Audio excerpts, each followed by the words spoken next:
Hi, it's Ileana here, or otherwise known as Elle, at Awakening Cosmic Reality Show, and I have Jonny Enoch today with me. Welcome, Jonny. Hi, Al. Thanks for having me on your show. It's a pleasure to be here. It's a pleasure to see you here with us. Can you describe a little bit what you do and who you are? Well, I am a clinical hypnotherapist, an esoteric researcher, and a writer. And I travel around the world looking at strange mysteries and that have to do with, ancient consciousness technologies, which I know we'll be talking about today. And I love looking at topics like extraterrestrials. Uh, when we look over at other ideas, I like looking at sometimes people's past life memories and looking at regressions that they may have had in a life between life protocols that were laid out by Dr. Michael Newton. And for me, much like yourself, I am just absolutely fascinated with the strange and mysterious universe that we live in. And you're also you've studied ancient history, technologies, and the occult as well, right? Yes, absolutely. As an esoteric researcher, I believe that when we go back and look at all of our ancient religions, and when we go look at all of our symbolism that is found in our mythology and going back into the ancient world, we're going to see that there are great patterns there that lead us to a greater understanding about who we are. And that in many ways, though, I think that we think we're so advanced today in our civilization, and we might know the answer to a million secrets, but perhaps we've lost touch with the one most important secret that has come down throughout the ages about who we are and the journey that we're on and how it attributes to our consciousness. So as far as I'm concerned, I think that it's one of the most fascinating areas to look into. Yeah, that's when I was reading about what you do and who you are, that's the first thing that I saw on your website, the thought consciousness assisted technology, that you're researching that, and the esoterics and the occult mysticism and how that all ties in with going back to our historical origins, because you've done a lot of different trips to Egypt, right? And you're going back soon, so that's kind of ties in with what we're discussing today as well. Absolutely, it does. And from my understanding of your work, Hel, from your own experiences and the research that you've done into all these many different areas, is that there's a tie-in there into all these sort of subjects and how they all fit. Because I believe consciousness really is the future of our science.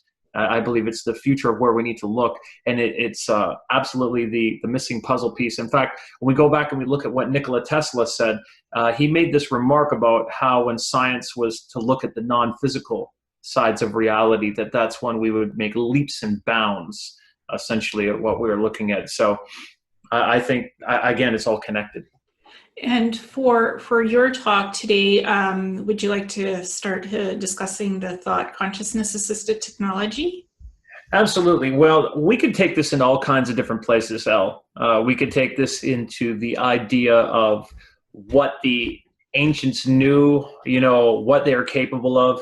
I mean, we hear the terms thrown around a lot by friends of mine like Brian Forrester, who's been a pioneer in the area of megalithic research, but between him and many great researchers, they've coined terms like lost ancient technology or high technology, of looking at places like Egypt, for example. And just to give you an example, in Egypt, we oftentimes will look at the Great Pyramid and we'll say stuff like, okay, that was Khufu's pyramid, and we'll attribute it to a guy named Khufu. And Egyptology up till now has said that this was a tomb for a king named Khufu. Well, we don't even know if Khufu existed in the first place. And there's other tombs where someone with that name has sort of been discovered that they attribute it to, but it's a great misunderstanding because up until now, there's really been no bodies or sarcophagi that have contained a corpse that have been found in respect to the pyramids. So when we see the pyramid, especially on the Giza Plateau has been artificially leveled. And when you see the Great Pyramid, it's built like a Faraday cage, and it has these layers in it of like, sandstone, limestone, granite, and they're so precisely cut, and it's brought together like a technology. And not only is it like a technology, but if you go into between the king's chamber the Queen's Chamber and down into the subterranean chambers, we see that there is a connection under the Giza Plateau from the Osirian shafts. We see it down into underneath the temple, underneath the Sphinx, to the new area that they're excavating on another secret entrance to more hidden chambers on the other side of the Great Pyramid, that it had this other sort of access, like some have said, like Chris Dunn has said, it worked like a power plant. But at the same time, at the Great Pyramid, we have all these amazing stories that there was an aspect of consciousness attached to this. In fact, there's an empty box, which some call a sarcophagi, that is at the top of the king's chamber, that when people go up in there and they lay down in it, they feel very strange. And Elka, I don't know if you've ever heard this, or El, sorry, I always call you Elka, as is the name that I see come up. When we go and look at this particular box, it's amazing, because people often feel that they're having a transition of their consciousness, just being in this particular box and being up into that area. And we have a very famous story that we hear back from Napoleon, that Napoleon, at the end of the 18th century, he goes and he visits Egypt. And he did a lot of great things when he came there. They brought savants with them. They brought artists. They brought a great effort to document Egypt and to look at it in all sorts of amazing ways. But when he went in there, he actually came out white as a ghost, because he saw his Waterloo. He had an out-of-body experience. And that's not uncommon when you go and visit this thing. And the other incredible aspect of that is that when you visit the Great Pyramid, and for those people out there that are lucky enough to do that, when you go and visit it, your hotel key is demagnetized to these great areas like the Serapeum, or in the Great Pyramid, there's an electromagnetic kind of component or functionality of it. So some have theorized, that perhaps this had some sort of a type of a bio-interfacing sort of component to it, that when you lay down in this box, or you'd be in there, that perhaps it could have projected you out to an area where the stars are aligned with maybe Orion's belt, or that it had other functions as like an ancient power plant. But, most certainly there are other areas in Egypt. There is an area that when we go over by Saqqara, there's an area called the Serapeum.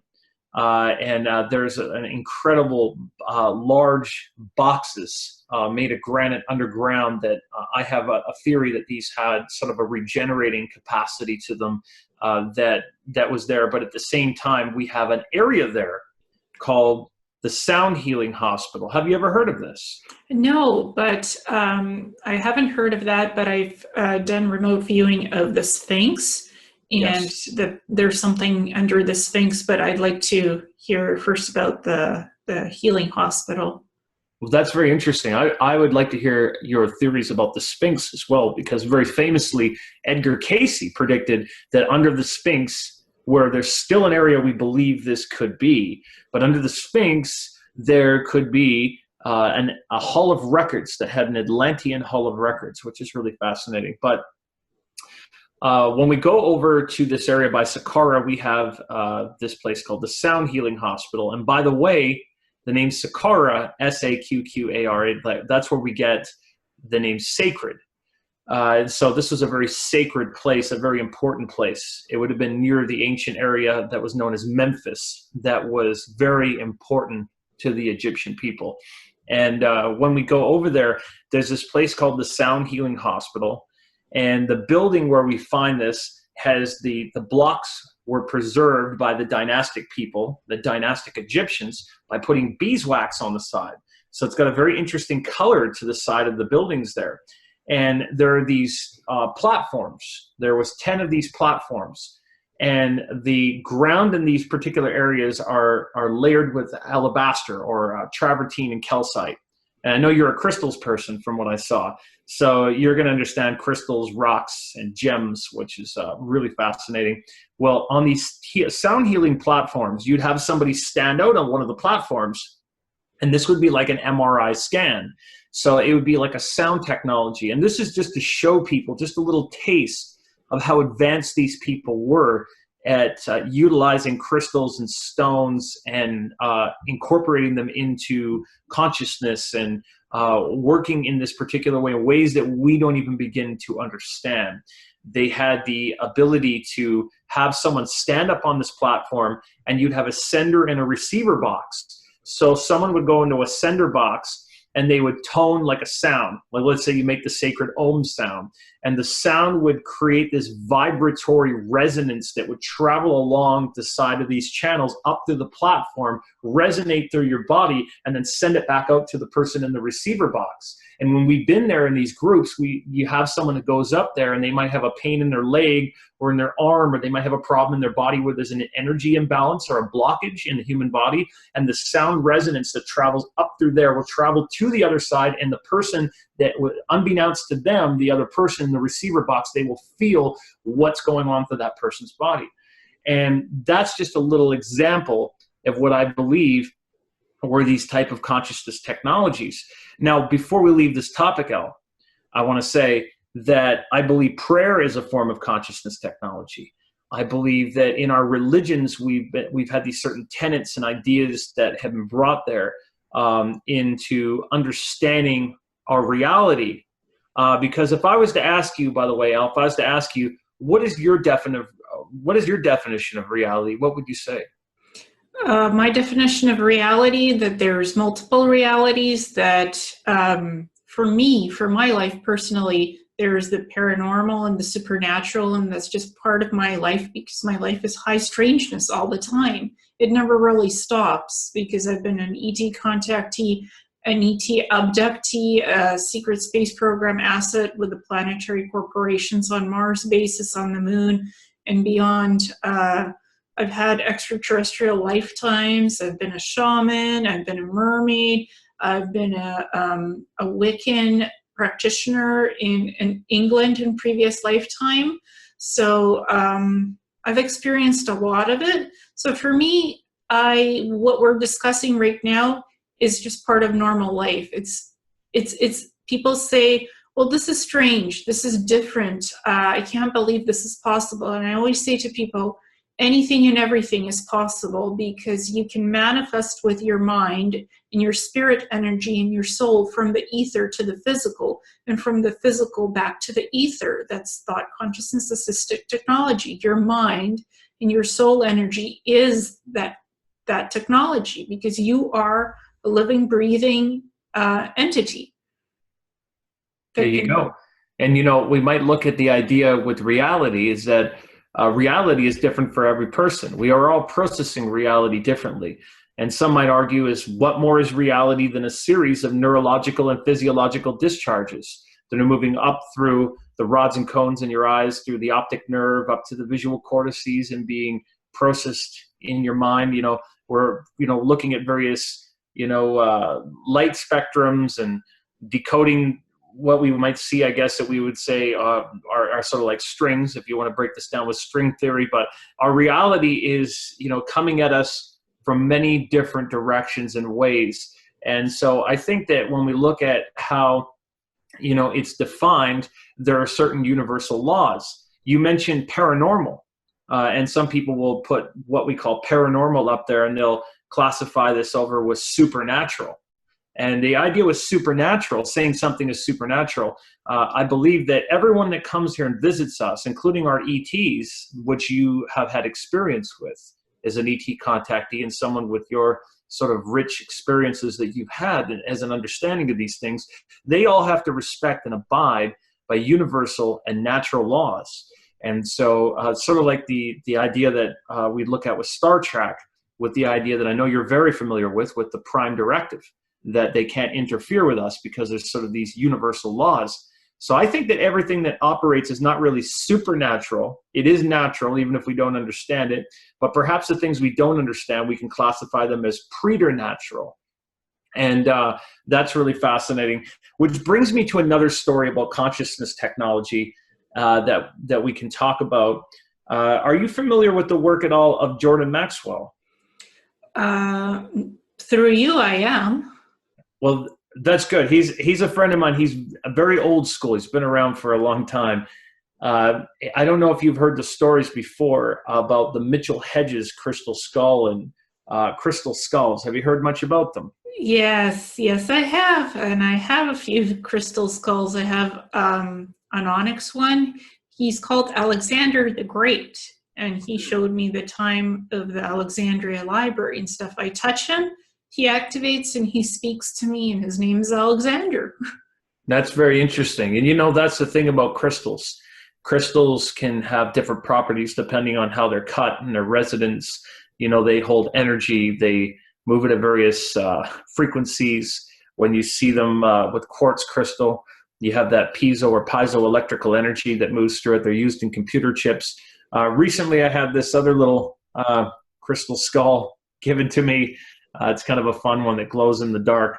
But you know, the story I heard from Jordan is a very interesting one, and it goes back over to southern France. And when you go into southern France, there is a very important castle there that is called the Rennes-le-Château, or the Chateau Lorraine, that was the Templar Knights' hideout. When the Templar Knights were being persecuted, they were hiding out there. And what's really interesting about that is that there was always this depiction with the Knights Templars of a human head, or the head of a man or a skull. So we even see that when the Templar Knights, later in their progression, when they progressed over to the Knights of Malta, and of course they later became the Pirates of the Caribbean. With that, when they were the Pirates of the Caribbean, they flew the Jolly Roger. And there's an idea that there might be a strange connection here to the crystal skull. And there's also another interesting connection that we might get to an extraterrestrial or ancient consciousness technology component of this. According to a friend of Jordan Maxwell's, he told me that his friend's name was Nick Nocerino, who became very famous for his work with crystal skulls. Nick Nocerino had the Mitchell Hedges crystal skull, had studied this and talked to indigenous knowledge keepers. He was out in France attending a Templar event, Templar kind of ritualistic aspect of that with an event, and they had a crystal skull there. And apparently this crystal skull had the capability for them to look at it, and it transmitted knowledge to them. It was like a communication device. So just picking it up and holding it, it was able to communicate with otherworldly beings. And what's interesting about this is that this fascinated Nick Nocerino so much that it changed the entire direction of his life. And so the conclusion that he came to is that this was the treasure that the Knights Templars were hiding and that they fled with. It was an extraterrestrial communication device in the form of a crystal skull. And this would potentially have given them the advantage that they had, according to his theory, to do the things that they did and make some very smart moves and know things ahead of time before they were coming. And this would have trickled down to various secret societies. So we've had rumors for many years, and there's even things I can't really discuss that I'm sure that you maybe have heard in the various programs and things that you've been involved with, that there have been certain technologies and ancient items that had the capabilities to hold information stored in crystals or to interface with people just by touching them or looking at them, which I think is fascinating. Yeah, for me, it's making crystal staffs and wands, because you can carry it with you wherever you go, basically in your hands, in your arms. Of course, the staff is big, so it's 6 foot. The way I was instructed to do it, again, I was given like blueprints in my mind, like visual blueprints how to do this. So the staff itself had to be 6 feet tall, the main base, the wood, right? And it had to have dragon designs on it. At the top, it has a crystal, and then it has different magical symbols on it. For me, it was Wiccan, the moon, the sun, and it had a huge crystal on top and a bunch of other crystals in the middle of it. And basically, you can change weather patterns with it. You can promote psychic communication with different animals, beings from outer space, ETs, aliens, however you want to call them, or even spirit guides, the etherics, as we call them, energy beings, right? Mm-hmm. These staffs can be done the Wiccan way. They can be done with feathers, with other stuff from the earth, the shamanic way. There's so many different ways to make this. And I studied both the Native American shamanism and the Wicca magic, light white magic. So I have combinations for the staffs of different things and for the wands and the talking sticks. So you can use these in various ways to influence nature and the world around you, as long as you do it positively and follow, well, for the magic, it's the Wiccan read. Do no harm, 3 times 3, that kind of stuff. And the Wiccan read has the natural laws of the universe. The shamanic one is more the natural nature laws of the universe.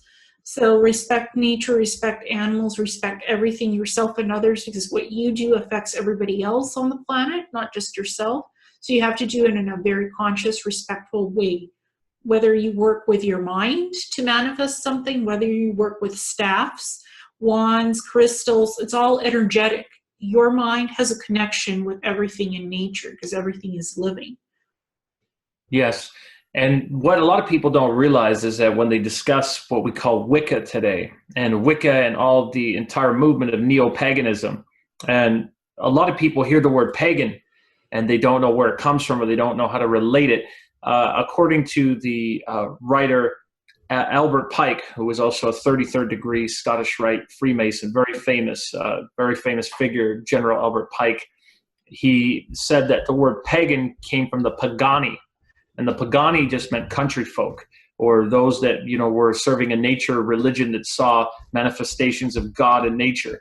But what we call Wicca today and neo-paganism, mostly that has been derived from, let's say, the traditions out of the British Isles, would have trickled down to them from an even more ancient form of their traditions that came, I would say, from the Persians and from the Aryan people, and including the cone-shaped hat that we associate with them, that was used for solar cycles and other sorts of ideas that we get there.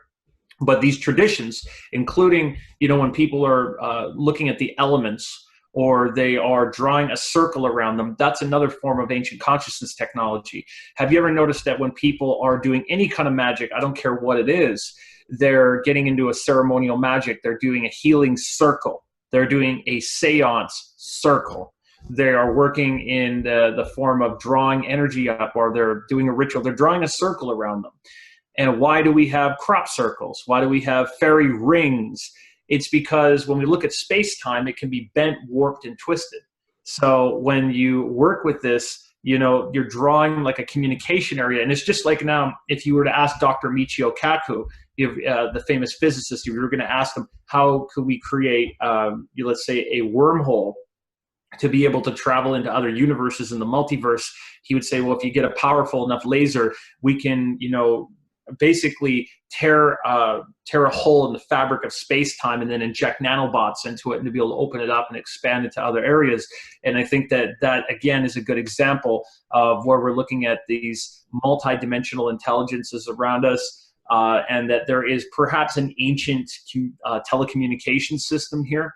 Like when people are looking to contact some sort of entity or being, and they're drawing this circle and they're using these particular shapes of geometry and whatnot, this is a very good example of the consciousness technologies. Yeah, and in the shamanism, it's the shamanic circle with rocks or crystals. You put the circle around you, or create it in a garden or something. And you can invite the spirit guides or the elementals in, and you can do it with the Wiccan magic the same way. It's called like the lesser banishing ritual. Yes. Or the higher banishing ritual, and you could tailor it to call in the 4 elements, the north, the south, the west, and the east. I call in the guardians of the east or the west. You invoke the guardians. That's with the Wiccan magic, or you invoke the spirit guides with the shamanism in these circles, and that's how you get the higher spiritual connection with other beings. Or, if you don't have any crystals around you or rocks or whatever, you just do it with your mind, and you have a good intention, you have a positive outcome, what it's going to look like, and you can just do it with your mind. That's right. And what people have to realize too is when you look at this, we hear a lot of people talking about elementals and the elements.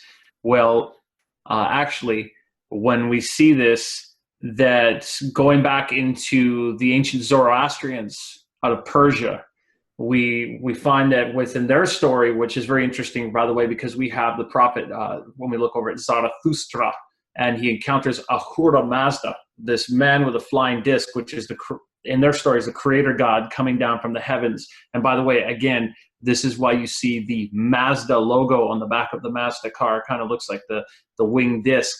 Well, that's exactly what was happening there. In their teachings of Zoroastrianism, which have influenced us throughout the ages, coming down to Rome with Mithraism, that out of Constantine, we see definitely an amalgamation into Christianity, even of that.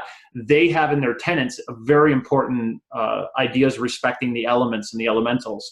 And so these things that we have today, they come back from thousands and thousands of years ago, that the ancient people have had this, and even out of Egypt. All this stuff that we see, working with candle magic and color healing and herbs and aromatherapy, all that stuff we find mentioned by the priests and put onto the ancient temples and the walls on the reliefs and hieroglyphics. So it's incredible that, people are still preserving these things and tapping into these sorts of energies. Yeah, well, I did a banishing ritual because my ancestors had, they were burned out of their homes near Poland in the mountains in 1894, 1893, 1894. So I had to go into the past and see that, because I had to reconcile some of them. I had to do some healing, but I had to banish some of that negative energy from the ancestry line. So I lit candles, right? I lit a white candle in a holder, and I put shells around it in like this and like this, 4 shells as protection. So when I was banishing the negative energy and going back into the past at the same time, I was engaged in looking at the past and seeing the candles started dripping and following me. The candle residue, the wax, it was dripping and crawling and following me around. I'm like, oh boy, there's definitely energy here that needs to be released and healed and sorted out. So I did the banishing ritual. I said my words of prayer and release, right? And then the candle stopped. The candle wax stopped moving after me. It was hot and it was literally dripping and following me around the room, the meditation room. I'm like, well, this is real. There's energy here that needs to be released. The ancestral, frustration that they were burnt out of their houses, that magic was used against them. And I saw a black cobra literally like stand up and hiss at me. I'm like, I release you, I release you, I release you 3 times 3 because cobra is like, comes for change. In magic, it's like about change. It's about release. It's letting go of the enemies, whatever, was holding you back. The cobra signifies change. And if you don't release it, the cobra follows you around in your life. Even in your current lifetime, which was like the 2000s. So I released it all, the cobra disappeared, and the candle wax stopped moving me around on the floor. So this is something you were seeing almost in a type of divination also, because when the wax was falling, you were seeing symbolically what it meant to you. And so I think that's the most incredible thing too. It's like people that might read tea leaves. I've heard that the wax that falls from candles, especially when people are doing any kind of candle magic or work with it, they've often always looked in that particular area. But again, I think it's very important to see all these things as a science. I very much believe religion should be treated like a science. I think that when we look at any of these sort of practices, they all have another component to it. And eventually our technology is going to catch up. And I do believe that we already have technologies that, we might not have for the public's sake, that might seem like magic at first, but we have technologies that are going to incorporate, aspects of our cerebral cortex, our thoughts, our ideas, record what we're seeing, be able to connect us in many different ways that are going to, very much become a part of these practices. So, it's kind of like what we might see as manifestation today, that, we often think about, hey, if you think about something like magic in theory and practice that Aleister Crowley talked about, if you think about something today and you think about it enough, you're going to manifest it. Well, in the future, we already starting to see these replicators that you can replicate something or recreate it out of thin air instantaneously. So I don't think we're far off from that. Yeah, the 3D printers, they could print body organs, body parts already. They've been experimenting on growing ears on mice and replicating skin and stuff, and for burn victims, 3D printing skin. Yeah, but you know what? At the end of the day, it doesn't matter how much technology we get. I have a friend that always reminds me that at the end of the day, we are the most miraculous and incredible technology that there is. Inside of you right now, El, you have 100 trillion cells. And in each one of those cells, there's 100 trillion atoms. And in each one of those atoms, there's 100 trillion cells inside of that. So think about how incredible and remarkable the human body is and the capabilities that we have and can develop and evolve to with the right environment. And I believe that is the way that we're headed. And that's the greatest thing I want to say today, as you and I have been talking about these things. We've been talking about the ancient people. We've been talking about energy. We've been talking about thought. We've been talking about what we would call magical processes. At the end of the day, what does this all mean for us? Where is it all taking us? I believe by you sharing your story, by you putting out these videos, by us looking at these things, it's teaching us to grow and evolve. It's teaching us to ask more questions and to look at the universe is a great, mysterious, and wonderful, amazing machine that's here to evolve souls. Exactly. And I think of myself as a living, breathing science experiment. I am the mad scientist. And I'm not afraid to experiment with magic, with different healing modalities. I've done the aromatherapy, the candle magic, different colors of candles for manifestation, the crystals. I've done all of that and a lot of other weird things I've tried, because I think it just adds to your toolkit. The more knowledge and experience you have, the more you understand yourself and what you're capable of manifesting, what the physical aspect is and what the soul energy is and how that connects together, and how that literally allows you can create a light body. You can literally create a light body with your soul energy. Your body may be sleeping, but your soul is traveling out there in the universe, communicating with extraterrestrials, with other human beings. Even remote viewing is like remote sensing. You can go outside yourself in time and space, to the past, to the present, and the future, and you can see scenarios with the remote sensing, remote viewing. That's you doing that. That's you going outside your body and expanding your thought consciousness technology, because you are the thought consciousness technology. You don't need Neuralink implants. You don't need microchips in your body to do this. You can do it yourself. You don't have to become a mechanical, partly mechanical being like a cyborg or transhumanism, because that's leading down the road of the mechanical aspects of thought consciousness assisted technology with technology. And we're going in, at least we're trying in a more organic way, with doing it with our mind and not with technology. That's right. And that's what people have to look at. They have the capability to evolve these things within themselves. And that's what our ancestors had the capabilities of. And there's a very great story there. In fact, we see that they were so sensitive to this and that these sort of energies, they built all their ancient temples along these sort of ley lines with geomagnetic properties. And they understood something that in the ancient world they understood was this serpentine energy, that the universe had this serpentine energy that moved like this. They called it Fohat.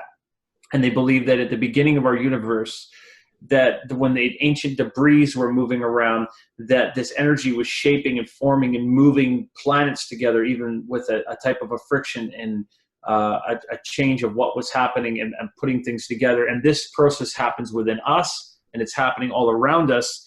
And they were able to tap into this. And this is very much even what we call 0-point energy.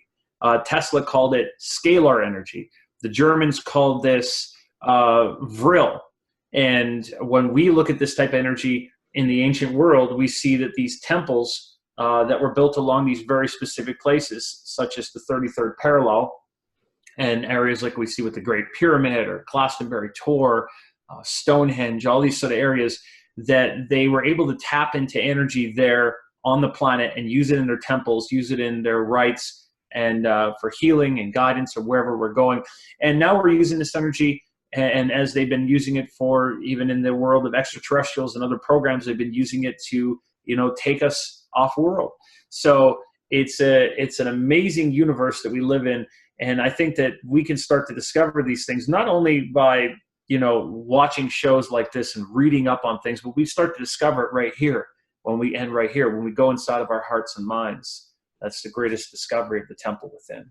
And the soul is so multi-layered and multifaceted. In the secret space programs, what the planetary corporations would do, they can literally take your soul out of your body and transfer it into a clone, a cyborg, or a living, breathing avatar that's an exact replica of you. It's not a clone. It's the perfect replica of you, because what they do, they take they store your original DNA genome sequence on file, like the most pure aspect of you, before any sicknesses, before anything. Like, they take a copy of your genome when you were the most healthiest, and they keep that on file in the databases so they can replicate that anytime they want. It's always fresh DNA because it hasn't been tampered with, it hasn't been cloned or anything. So that is the original you. It's a perfect template of yourself, the best of you.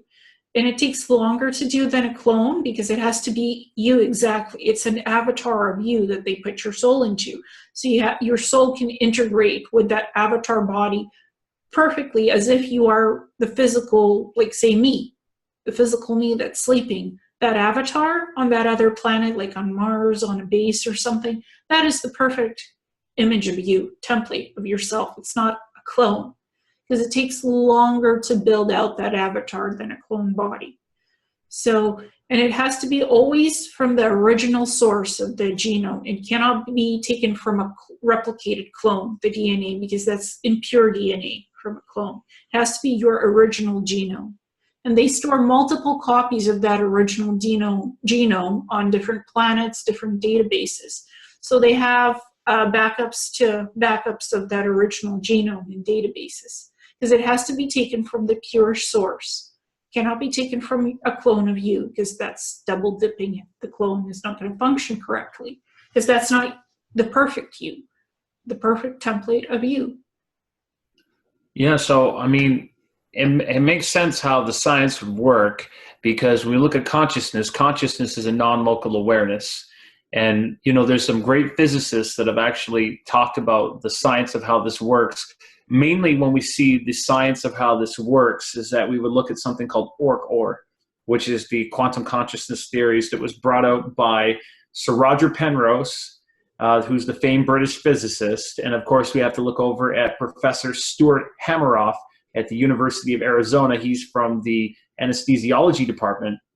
And he's looked at your brain as having these things called microtubules that work like a micro girder system that are so well designed as computational devices that basically at the level of atoms and below, that there's this very small activity that goes on where it's almost like your brain works like a cockpit for consciousness. And consciousness is held together through something known as superpositioning or quantum cohesion. So through this superpositioning or quantum cohesion or a quantum entanglement, it can be held together because we know that matter, space, and time are all arranged in the tiniest of scales. So what's fascinating about this is that if you die, your consciousness can be held together or can come back in there to this sort of, quantum binding sort of system. So your consciousness can essentially have like its own barcode and its own way of locating it. And your brain right now, here's the really incredible thing, is that your brain is giving off these particular brainwave signals that are unique to you, that can be triangulated for you. And eventually, the technology that is already present, actually, China's already launching quantum satellites into the air. The technology that they will introduce on the nanoscale and otherwise will all work through quantum communication and using your body's own bioelectrical signals And so again, we are the most amazing technology. So it doesn't surprise me that what you're saying of the ability for them to, you know, take your consciousness and bring it into something that's very similar to you on that level, says it would be very, very close. And they have a little trick while you're sleeping at night. That's when they do it. So your body is sleeping there in your bed. So if you have roommates or parents living with you, they come in, they see you sleeping. So they think you're still there. Your body's still there physically, but your soul energy, your complete consciousness that was in your body is out there somewhere else. And, for you, it might seem like an hour or two or 8 hours of sleep. Over there, up there, you've done 5 years or 10 years or 16 back in the time span of 8 hours, because there's the quantum dilation, time travel, leap streaming. They have that tech to do that to you, soup you up, and you've done a 16 back in less than 8 hours, or a couple of weeks. They retake you, and over a couple of years, you've done a 16 back. On Earth, it's a couple of years. They intermittently retake you, and that adds up to your 16 back, and you're put back into your body. Your soul is put back into your body. And it adds up into chunks of time to 16 back without needing to do age regression. Yeah, I'm very sure that the ideas of time travel are very possible. And we get some ideas, even when we look at Einstein behind me, we see the ideas of the special theory of relativity, for example. And a good example for that is that we see the concept of time dilation. And you're talking about like quantum time dilation, is that if you're driving in a car and you're moving along, looking out the window of your car, or look out the window of a train, you're going to see, things moving at a much different pace, perhaps a slower pace if you're seeing the scenery on the side. To somebody that's standing out on the road, for example, that's not moving, they're going to see you just go, woof, you're flying by, right? So we have this idea of this time dilation, because traditionally we see like the idea that linear space-time goes straight. It's moving like time is like a river, is the old saying. And that, it would start to change depending on where we're stepping in that river. But there are all different kinds of ideas that we start to introduce when we move outside of the general theory of relativity and those sort of ideas of the larger aspects down into the quantum in the infinitesimal markings of things. And we start looking at how consciousness plays a giant component in this, and that there is a greater science unfolding there, which I think is fascinating. And your mind can even influence time and space and time travel. I have the ability to speed up time whenever I want to get something fast. I think about it and I manifest, how can I flip the timelines here and there, speed up time, as long as it only affects me and nobody else around me, because I cannot influence others. So I have to keep that in mind, and I could speed up time and get what I need quickly. And then when I receive a phone call about something, what I need to do, or I'm like, I'm not surprised because time has been sped up. But other people tell me, well, I could feel it around me. Where did that time go? It flew by quickly. And I said, well, especially when it's my family, because they're the most influenced by this occurrence when I do it. They're like, that happened so quickly. Did you speed it up? Did you do this? And I would say, yes, I did. And they're not surprised by it because they feel that time sped up too quickly for them. It passed by. I was like, where did it go? Now, suddenly I've been told, for a medical test or something, it's going to take 6 months, and it only took 2 months to somebody suddenly canceled an appointment, and I got an appointment to get in for what I need. And my mom's like, wow, that's quick. You did it probably. You speeded up time. And I said, yes, I did. Because I need this now. I can't wait 6 months down the road for this to happen. Yes, no, that's it. And time changes based on our perception of it. Sort of like Schrodinger's dictum. If you're paying attention to it, it seems to last longer. If you're not paying attention to it, it seems to go quicker. That seems to be the trick. Or literally, you manifest a time shift dilation and you alter a timeline where you literally with your mind, you picture getting results quicker to get in somewhere quicker. Instead of 6 months, it's now in 2 months because somebody has canceled their appointment for something, and you get in faster because it's not how you pictured it happening, but you did manifest with your mind and your energy to get a quicker appointment for something and to shift the time dilation matrix literally, because you are literally changing energy points and time matrices. So I agree with that. Yeah, because every second we're shifting to billions of parallel universes based on our thoughts, the frequency we're holding on to, the energy that we have. I mean, energy follows thoughts, and thoughts become things. So I agree with what you're saying. Our perception of time changes also. it's like keeping the mindfulness as above, so below, because what you put out in the etheric is what comes out in the physical, and what you put in the physical also goes into the etheric. I agree with you. Now, Elle, I have to tell you, I will have to go, and we'll have to reconvene another time here. But, I just want to say thank you for today, having me on your show. It's a great honor and a pleasure to be here with you. And keep up the great work and educating people about all of these fascinating topics, because at the end of the day, anybody watching this, hopefully what they'll be inspired to do is to start asking questions about who they are, how does the universe work, what they're going to do with their life, and how they can use this knowledge and information to empower themselves. And just quickly to go back to that Sphinx, we had a conversation yesterday where I mentioned that I had remote viewed these refraction telescopes that had rubies in them. And once this telescope is activated, it can uncloak other planets and bases. So you look at the telescope and you see the uncloaked whatever it is on the other planet that is originally it's cloaked with technology, so you can't see it, but through these telescopes you can. And that's somewhere at the foot of the Sphinx. So you guys, because you're going to be doing Egypt tours soon enough, right? And you're going to be... Yes, we have very exclusive access actually to go underneath the Sphinx and inside the temple and all these particular areas. So we have some permissions to do that. So I will keep an eye out for all of these things. Because it is sort of like a thought consciousness assisted technology, because you have to interact with the red rubies and that are embedded in this refraction telescope. So it's quite interesting. It sort of relates to our conversation about the Sphinx. That's incredible. And thank you for sharing that. I appreciate it. And I believe those sorts of things are all the way through there. Those were fascinating and incredible people that we're still learning something new about every day. And thank you so much, Elle. It's definitely been a fun chat.